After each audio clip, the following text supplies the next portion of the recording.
Roy Suryo kembali mengajukan permohonan pra-peradilan untuk kedua kalinya. Kali ini pra-peradilan diajukan untuk mempertanyakan penetapan dirinya sebagai tersangka dalam kasus dugaan fitnah ijazah Jokowi. Langkah ini saudara diambil pihak Roy Suryo untuk membidik keabsahan status tersangka yang ditetapkan pada 7 November lalu. Pihak Roy juga menilai penerapan pasal 32 dan 35 Undang-Undang ITE oleh penyidik cacat substansi. Dakwaan dianggap sama sekali tidak berhubungan dengan tindakan yang dituduhkan. Pihak Roy juga menolak jika langkah hukum pra-peradilan diambil adalah hanya untuk mengulur waktu dalam proses hukum di pengadilan.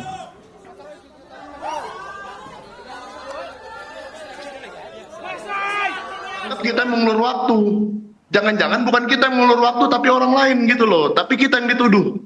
Saya yang kedua mempermasalahkan pasal 32 dan 35. Itu sudah sering sekali dipermasalahkan karena 32 dan 35 itu tidak nyambung dengan apa yang dilakukan Pak Roy Suryo dan apalagi Dr. Tifa. Dr. Tifa itu sama sekali tidak mengedit dokumen apa-apa, ya, tidak mengedit dokumen apa-apa, bahkan dia tidak pegang dokumen apa-apa. Jadi ngaco sekali itu yang bikin pasal 32 35 itu ya. Gitu. Oke, tapi kalau misalnya memang soal undang-undang ITE itu juga lagi-lagi yang dipermasalahkan ya.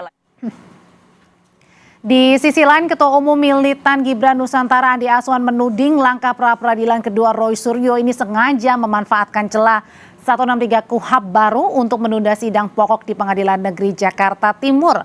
Strategi ini dinilai bertujuan untuk mengintip persidangan Dr. Tifa hanya demi mempelajari dakwaan, alat bukti dan mengantisipasi pertanyaan jaksa sebelum Roy Suryo sendiri yang disidang.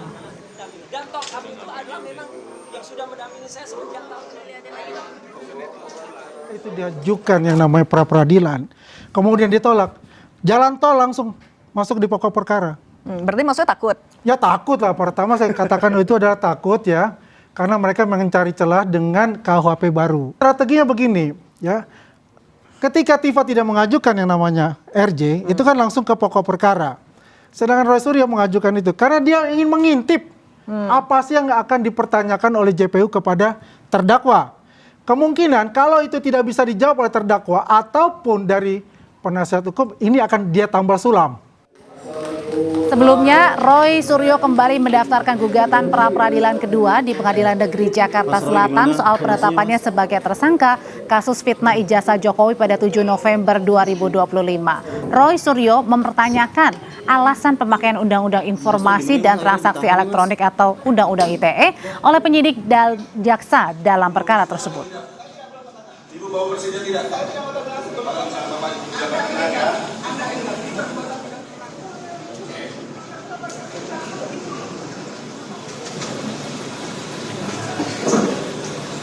yang kedua yang nanti akan mempertanyakan ya tentang bagaimana penetapan tersangka yang menggunakan Undang-Undang ITE. Nah, yang sekarang terjadi siapa? Pengupload data elektroniknya saja tidak disentuh sama sekali, namanya Dian Sandi Utama. Itu harus kena dulu karena dia jelas betul melanggar pasal 32, melakukan transformasi ya, mentransmisikan teknologi ELA yang saya pakai ya. Kemudian itu adalah error level assistance yang kemarin dibacakan di sidangnya Dr. Tifa. Itu adalah hasil uji dari alat yang membaca sesuatu dan ini tidak mengubah sama sekali objek pokoknya. Ijazahnya Jokowi apa berubah? Tetap palsu, ya? nggak ada yang berubah. Lalu pertanyaannya, apakah tudingan bahwa proses pengajuan pra-peradilan untuk kedua kalinya yang diajukan kembali oleh Roy Suryo ini merupakan bentuk upaya mengulur-ngulur waktu dan mengintip jalannya persidangan pokok? Untuk membahas kebenarannya sudah bergabung bersama saya di Sapa Indonesia Malam. Sudah ada Abdul Ghafur Sangaji selaku pengacara Roy Suryo. Bang Sangaji, selamat malam. Selamat malam Mbak Audrey. Mas Roy sehat? Alhamdulillah sehat. Dan ada juga Ade Darmawan selaku Wakil Ketua Umum Brigade Rakyat Nusantara. Mas Ade, selamat malam. Selamat malam Mbak Audrey. Oke, kalau sehat besok kan Mas Roy sudah akan menghadapi putusan pra-peradilan pertama ya Bang? Ya, betul. Putusan pra-peradilan pertama aja baru besok diumumkan. Ya. Pertanyaannya, kenapa terlalu terburu-buru ngajuin lagi pra-peradilan kedua? Berarti yakin dong besok pra-peradilannya bakal ditolak hakim? Kami yakin besok pra-peradilan kami diterima. Kalau diterima kenapa harus pengajuan kedua? Karena objeknya berbeda. Oke. Ya, jadi tidak ada nebis in idem ya. Karena objeknya berbeda, maka berdasarkan ketentuan hukum acara pidana yang terbaru, karena kita menggunakan kita sudah masuk dalam rezim KUHP yang baru. Dari ketentuan pasal 158 sampai pasal 164 KUHP yang baru, tidak ada pelarangan bagi seorang tersangka atau seseorang yang punya hak hukum untuk mengajukan pra-peradilan, apakah cuma sekali, 2 kali, atau 3 kali. Berkali-kali boleh, karena tidak ada larangan soal itu. Nah, masalahnya adalah kami mengajukan yang kedua kali ini karena objeknya berbeda. Kalau yang pertama, besok putusan Pengadilan Negeri Jakarta Selatan itu kami yakin berdasarkan fakta dalam persidangan, bahkan juga itu diakui oleh seorang ahli yang diajukan oleh termohon, yaitu dari Polda Metro Jaya, mengatakan bahwa perintah penangkapan, perintah penahanan, dan penggeledahan itu cacat formil. Ya, di situ kami yakin bahwa apa yang disampaikan oleh ahli dari Polda Metro Jaya sejalan dengan fakta-fakta kami. Sehingga kami yakin besok untuk upaya paksa berupa penangkapan, penahanan, penggeledahan, kami yakin itu akan dikabulkan. Sepanjang kita berpegang pada fakta persidangan. Itu satu hal. Yang kedua adalah kami mengajukan yang kedua, dan itu sudah terregister nomor perkaranya. Kemudian juga jadwalnya akan dilakukan pada tanggal 10 hari Jumat besok, ya minggu ini ya, mohon maaf. Dan objeknya berbeda. Yang kami uji itu adalah di yang baru, itu kami uji penetapan tersangka menggunakan Undang-Undang ITE. Ada 2 hal yang membuat kenapa kami menguji pasal ini. Bang, bentar. Jadi yang pertama itu pra-peradilannya yang besok akan diputuskan itu adalah soal penangkapannya. Yang kedua di tanggal 10 Jumat besok adalah soal penetapan tersangkanya. Kalau gitu sekarang saya ubah pertanyaannya. Kalau sudah ditetapkan tersangka sejak tahun lalu, akhir tahun November, kenapa baru sekarang ngajuin pra-peradilan untuk penetapan tersangka Undang-Undang ITE? Oh ya, ini menariknya begini. Karena undang-undang itu tidak melarang ada rentan waktu, meskipun berkas perkara sudah diterima oleh penuntut umum dan penuntut umum sudah melimpahkan ke pengadilan, maka oleh Kitab Undang-Undang Hukum Acara Pidana yang baru dibolehkan. Jadi ini bukan soal kenapa tidak diajukan pada saat berkas perkaranya masih ditangkap penyidikan, artinya masih ditahan penyidik, enggak. Kami melihat bahwa tentu pada kebutuhan hukum ya, dan pada suatu hal pertimbangan yuridis yang kami pertimbangkan juga gitu. Yaitu apa? Yaitu kami mengajukan di saat yang tepat. Jadi kami menganggap bahwa inilah waktu yang tepat. Inilah waktu yang tepat, Mas Ade. Kalau yang dilihat di kilik-kilik gitu, kalau kenapa sih baru sekarang? Ya, jadi kalau untuk tetap tersangka, saya rasa 6 bulan kemarin dong. Harusnya.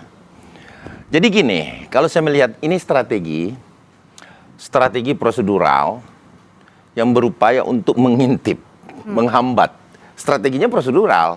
Tetapi hanya ingin menghambat, mengintip persidangan. Artinya memperpanjang waktu buying time. Nah, kita melihat bahwa memang tidak dilarang. Tetapi secara analogi, logika hukum, menurut beberapa, ya kita bisa lihatlah, termasuk saya pribadi, ini kurang relevan. Kenapa tidak relevan? Untuk yang kedua. Kenapa? Karena yang kedua ini biasanya kita lakukan pada saat tetap tersangka. 1 minggu setelah tetap tersangka atau 2 minggu tetap tersangka, baru kita mengajukan itu. Tapi tadi alasannya karena inilah waktu yang tepat, Mas. Ya, waktu yang tepat itu kan menurut teman-teman advokat, pembela Mas Roy. Tapi masyarakat Indonesia ini nggak buta. Mereka ini sadar hukum. Mereka tahu di mana saat yang tepat. Tidak ada seorang tersangka yang kemudian sudah sampai beberapa bulan, kemudian mengajukan prapit untuk tetap tersangkanya. Dan perlu diingat. Jadi maksudnya kelamaan? Iya kan, kalau mau 6 bulan kemarin dong, tetap tersangkanya. Terus yang kedua gini, ya, yang ketiga gini, bahwa kemudian ini sudah beralih. Sudah ada nomor perkaranya. Sebenarnya sudah beralih. Status Mas Roy saat ini sebenarnya sudah terdakwa.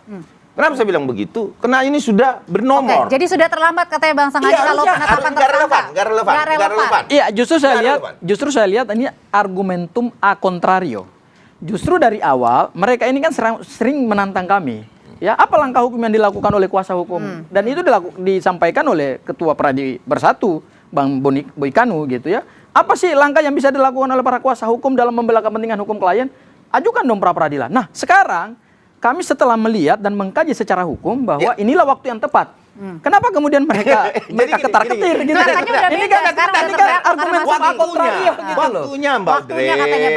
Waktunya harusnya kan 1 minggu setelah penetapan tersangka. Nah, ini sudah berbulan-bulan. Kemarin kami tantangin itu 1 bulan, 2 bulan belum dikirim berkas. Nah, sekarang sudah dikirim berkas. Ini bagian strategi, Mas.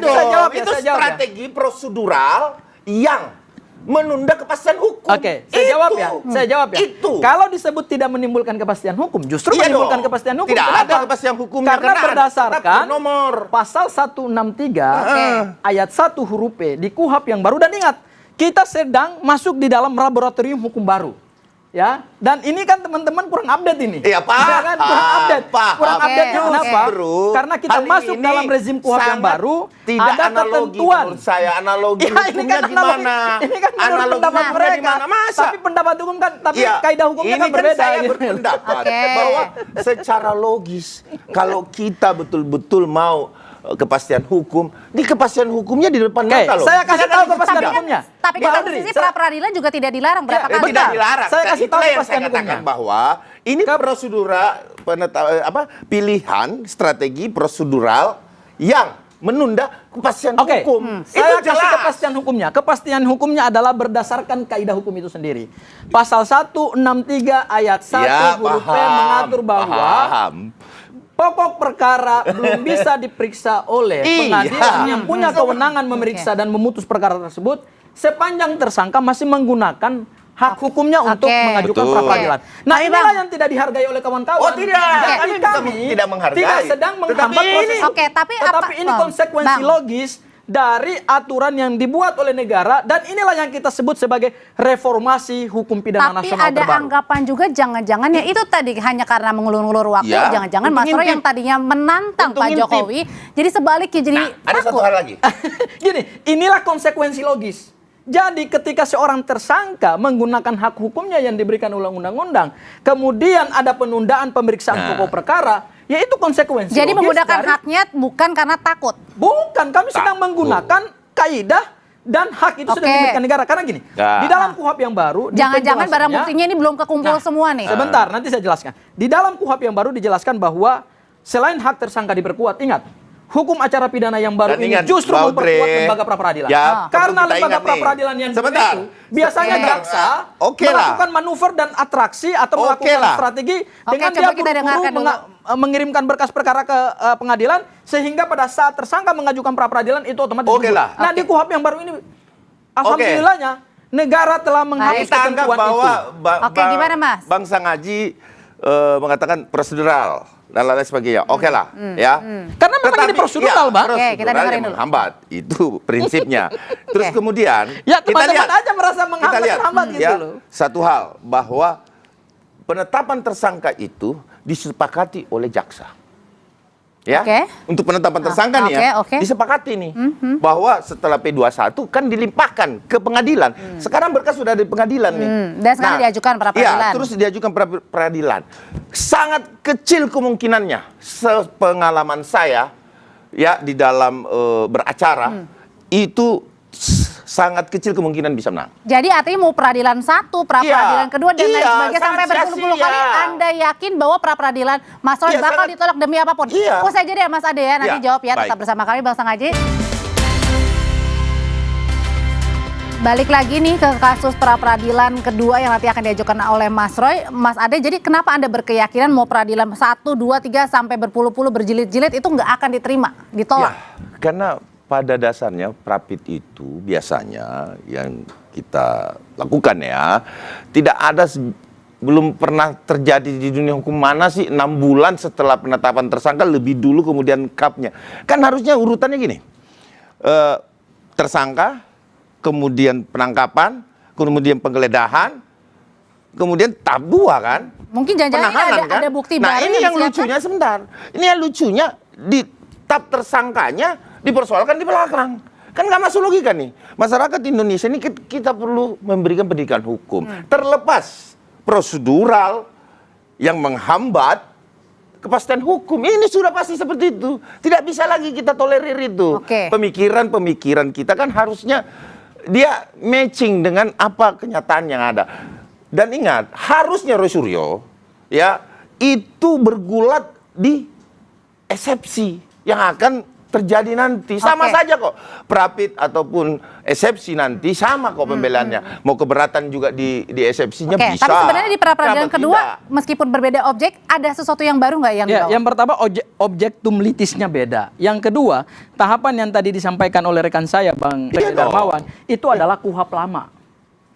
Bukan. Mereka tidak menggunakan pahamin KUHP dulu. baru. Gini, Ya, Bang. jadi Bang di Bobo. dalam KUHP baru, Tahapannya itu. tahapannya udah beda. Di KUHP yang baru itu, Langsung penangkapan dulu. Penangkapan meskipun dulu. perkara sudah di P21-kan dan Bukan. jangankan di P21-kan, Bukan. dikirim berkas perkaranya ke pengadilan Begini, negeri Bang dan Gopur. sudah keluar registrasi perkara Bang pidananya, Gopur. tidak ditutup dong. pintu untuk melakukan pra peradilan. Oke. Beda dengan Kan KUHP yang tidak- lama. Tapi kenapa tadi KUHP yang ditanyain lama, kenapa Saya jelasin dulu. kalau Jangan KUHP yang sampai lama, salah kaprah. maka pra Kalau- peradilan tidak bisa lagi diajukan Ini KUHP. karena perkara Dia bicara sudah diregistrasi. KUHP. Kita Loh, bicara tahapan mulai dari nih Oke. penyelidikan, Kita- penyidikan, kemudian penetapan tersangka, Oke. kemudian penahanan, kemudian penggeledahan dan lain-lain seterusnya. Kita Nah, menegakkan ini yang hukum lucunya, pidana itu ya, berdasarkan yang lucunya, KUHP, iya, bukan berdasarkan betul. opini kita, Bukan apalagi opini, kemauan ini tahapan di KUHP juga ada. Lo tahapan Tahapan di dalam lidik, sidik, tahapan BAP, di dalam KUHP kemudian baru itu tersangka. sudah Gimana clear, sih? sudah jelas. Nah, yang Oke, lucu, Bang. yang lucu. Gini, bentar, saya Kalau langkah hukum kami ini atau Ya, strategi langkah lucu, hukum kami enggak, ini aneh. tidak Oke. sesuai dengan KUHP. Bang. Aneh. Tidak mungkin Pengadilan Negeri Jakarta Timur mau menunda pemeriksaan pokok perkara. Itu Karena KUHP, ini sudah perintah. KUHP baru, Gimana sih? maka kemudian pokok Nggak- perkara nggak ditangguhkan bisa. sampai kemudian semua rangkaian proses atau strategi kami untuk menghadapi proses Nggak, pra-peradilan ini nggak. selesai. Oke, Nggak, tapi kenapa pemahamannya sangat dangkal. perlu capek-capek ikutin Ini pra baru. peradilan? Kenapa nggak langsung aja masuk di sidang? Oh iya, Yaudah, menarik. kita fight di Oke, sidang. pemahamannya dangkal. Sebentar, Anda dangkal. Kenapa saya bilang? Masa ada Ini orang Bang Ade. ditersangkakan dulu, Ini Bang kemudian Ade. ditangkap? Kan nggak begitu. Ini Bang Ade Kenapa nggak update KUHP Anda yang baru. penggeledahan? Ini Kenapa penggeledahan lebih dulu Anda persoalkan dan penangkapan? Ini Padahal nggak, karena sebelum itu mungkin- harusnya ada tetap tersangka. mungkin tidak- Begitu Ini dulu Bang dong. Ade Kan tidak begitu. update KUHP yang baru. Loh. Ya kan? Bukan, KUHP yang baru itu bukan. coba dibaca dari ketentuan Nah, ini pasal nggak cocok. 158 Nggak cocok. sampai pasal 164. Oke, Ya, Mas. jadi lembaga pra-peradilan itu dalam KUHP yang baru sudah diperkuat. Oke. Beda dengan KUHP yang lama. Kalau KUHP yang lama tahapannya bisa seperti Oke. ini. Begitu perkara dinyatakan P21 dan diregistrasi ke Betul. pengadilan negeri, Batal. maka pintu untuk permohonan pra-peradilan Batal. tertutup. Oke. Betul. Di KUHP yang baru tidak. Betul. Di KUHP yang baru proses itu dibuka. Oke, Saya Mas, jelasin lebih bentar. detail. Karena Sebentar, ada sebentar dulu. penguatan hak-hak tersangka. Kalau gitu Mas Ade, apa Itu. kalau gitu Anda melihat jangan-jangan Mas Roy sebenarnya di luar dugaan lah ketika ada terjadi penangkapan, oke penetapan tersangka oke, tapi kemudian di luar dugaan ada terjadi penahanan dan lain sebagainya sehingga akhirnya membuat sesuatu yang buru-buru dan akhirnya mengajukan pra peradilan. Anda Ya, melihat? saya rasa ini adalah upaya, sekali lagi, upaya hanya ingin mengintip persoalan yang ada di Mbak Tifa. Karena sidangnya sudah berjalan. Dia cuma mau ngintip nih. Kemudian strategi-strategi. Tapi kan udah yakin punya bukti ngeluarin Oke, buku. inilah yang saya bilang, prosedur yang menghambat kepastian hukum. Terus yang pertama gini, kalau beliau berbicara KUHP yang baru, oke, kita tidak bantah bahwa kemudian memang secara prosedural dia bisa melakukan prapit lebih dari satu kali karena tidak diatur. Tetapi yang kita mau sampaikan adalah sebelum penggeledahan dan penangkapan itu status tersangka dulu. Dijadikan tersangka dulu Oke, Roy jadi dan kembali Tifa. kenapa Sebentar. sekarang? Ya, biar tahapannya biar beliau tidak membantah saya lagi nih. Ya kan bahwa ini tidak prosedural. Nanti bisa saya bantah lagi. Kenapa saya bilang begitu? Karena tahapnya ditersangkakan dulu, Oke. kemudian setelah tersangka kan ada penangkapan. Kemudian ada penangkapan, ada penggeledahan. Tahapannya kan begitu di penyidikan. Oke. Itu KUHP. Sebentar, Saya itu jawab KUHP. ya. Oke, Oke, itu udah ya, nah, udah ya. gimana, Iya Bang? kan? Hukum acara pidana Itu tidak mengatur. hukum acara. Coba baca ketentuan pasal Tidak bisa 158 dong KUHP yang penyidikan, baru penetapan tersangka jelas. bahwa kewenangan lembaga pra-peradilan itu menguji sah tidaknya Biar- upaya paksa, penangkapan, penahanan, Iya, penggeledahan, nyambung penetapan tersangka. dulu kita dong, nyambung Mana dulu Bang. aja yang mau diajukan Mas, terserah, itu nyambung hak dulu, bebas. Bung, kita nyambung Itu dulu. hak bebas. Iya, Ya. kita nyambung Oke. dulu. Kenapa KUHP. nggak dari awal? 6 bulan yang lalu Nah, saya tantangin Oke, loh. kalau gitu Saya tantangin pertanyaan loh. Bang Sanggaji sampai kapan mau pra peradilan? Saya Saya tantangin, jawab Bang. mereka ya. Iya. Mereka ternyata tidak menyangka bahwa kami akan melakukan strategi melakukan Oh, justru dari pra-peradilan. pihak sebelah yang tidak siap karena Nah, akan ini mengajukan lah- pra peradilan. Mereka inilah yang tidak upaya- siap. upaya yang saya Strategi anggap. kami ini adalah bikin Inilah mereka upaya-upaya khawatir. menghambat proses kami hukum, dianggap kepastian hukum menghambat itu. Proses hukum. Sudah jelas. Tetapi hukum memberikan kami ruang Jangan- itu. jangan. Jadi itu adalah hak bagi Jadi, seorang tersangka jangan- ya? Itu hak Jangan-jangan. mutlak. sebentar. yang dilindungi oleh undang-undang. Oke, udah benar. Dan Pengadilan Negeri Jakarta Timur Amin. sampai hari ini masih menunggu. Amin. Justru Oke, saya lihat jangan, teman-teman Pradi jangan. Bersatu, bahkan tim hukum Pak Jokowi pun sebenarnya mungkin tidak pernah menyangka bahwa kami akan melakukan pra-peradilan justru di tahap terakhir. Ketika perkara harus naik ke pengadilan. Sebentar. Oke. Itu langkah hukum kami. Itu strategi, Bang. Ya, jangan-jangan ini adalah strategi juga untuk ninggalin Ibu Tifa. Kenapa saya Orang bilang masih begitu? solid katanya kok. Ya, belum tentu. Perkara Misalkan Bu Tifa dan perkara Ibu Mas Tifa Roy nanti itu udah bisa split saja. berkas. Roy nanti Dakwaannya ketika berbeda, melihat dakwaannya nomor perkara memang pidananya bisa berbeda, dibuktikan Ibu Tifa. hakimnya berbeda, Maka dia bisa saja jaksa penuntut pura-pura umumnya juga minta bisa maaf. berbeda. Nah, Ibu Oke, Tifa masuk. kalau gitu oke, pertanyaan berikutnya begitu. kalau tadi dibilang Mas Roy jangan-jangan minta maaf karena kan Iya, dari tersangka Titi Fauzia terdakwa sendiri menyatakan akan tetap lanjut Oke. ya, menolak Dan tiba-tiba restoratif. misalkan Kami- saya minta gini, kepastian sama kami dia. Ada nggak kemungkinan ya Roy Suryo nanti ketika melihat dakwaan itu bisa dibuktikan 100% tidak saya istilah. jawab terbuka kepada publik. Ya. 100% Mas Roy Nah, ini tidak di akan depan melakukan masyarakat restoratif Indonesia. justice dan Di depan meminta rakyat maaf. Indonesia. Tidak juga Nah. akan plea Hati-hati bergeni juga Ibu atau Tifa nih, mengakui jangan sampai ditinggal pengakuannya, sendiri. ya. Justru saya lihat kami dengan mengajukan strategi pra-peradilan Ibu Tifa jangan sampai tim ditinggal hukum- sendiri. Tim hukumnya Oke. Pradi Bersatu, tim hukumnya Pak Jokowi, bahkan Pak Jokowi sendiri mungkin ketar-ketir. Karena apa? Oh, enggak dong. Karena dengan strategi kami ini, Begini, saya jelaskan. justru akan semakin menarik pertandingan Ya. ini gitu loh. Oke. Sebentar, saya jelaskan. Sidangnya Oke. Bu Saya Tifa jelaskan. tetap jalan, Oke. Ya. tetapi kami juga punya strategi lain. Tidak Dan ada itu sah dakwaan. secara hukum. Sebentar. Dan itu dibolehkan secara hukum. Oke. Dan Wait, itu sebentar. harusnya dihormati oleh semua. semua Nah, menghormati. harusnya Bahkan dihormati pengadilan Mas Ade. negeri Jakarta Jangan Timur pun disanggah. menghormati itu. Ya. Harusnya teman-teman Pradi Bersatu sebagai organisasi advokat Ya, juga kita menghormati menghargai. langkah-langkah Kita hukum yang menghormati. kami sebagai advokat melakukan itu gitu loh. Ya, kita menghormati. Nah, Cuman alhamdulillah ada kami sudah satu. menghormati. Kita menghormati Nah, hal-hal kalau seperti menghormati itu. konsisten Dan gitu itu loh. perlu Ya. kita sebentar, saya pengen menjelaskan satu hal, bahwa dakwaan itu tidak bisa keluar daripada konteks pembuktian. Nah, ketika dakwaan ini bisa dibuktikan secara eksplisit nanti di pengadilan, ya inilah yang membuat Roy Suryo ketakutan. Kenapa? Karena dakwaan ini akan terbukti dengan sendirinya. Tugas jaksa penuntut umum membuktikan dakwaannya. Nah, semua ini firm. Meskipun sebenarnya Mas Roy menggunakan haknya sebagai Ya, walaupun menggunakan tersangka. hak, tapi ini sebenarnya yang ketar-ketir sebelah. Oke. Kenapa? Tidak bisa dibantah itu. Karena bisa dibuktikan dakwaan itu oleh jaksa penuntut umum. Hati-hati di sini. Jadi sidang ini 12 masih- dan 8 tahun loh. Jadi sidang ini masih panjang Oke. ya, ada Oh, tentunya, pra-peradilan, ada tentunya. sidang Ini berikutnya. Oke, Mbak Audrey, gini. Singkat aja Mas. Iya, Soal nggak bisa. pemeriksaan pokok perkara, Oke. kami sama sekali tidak takut. Takut. Soal dakwaan, Fair aja ini lah. kan, Ya kan?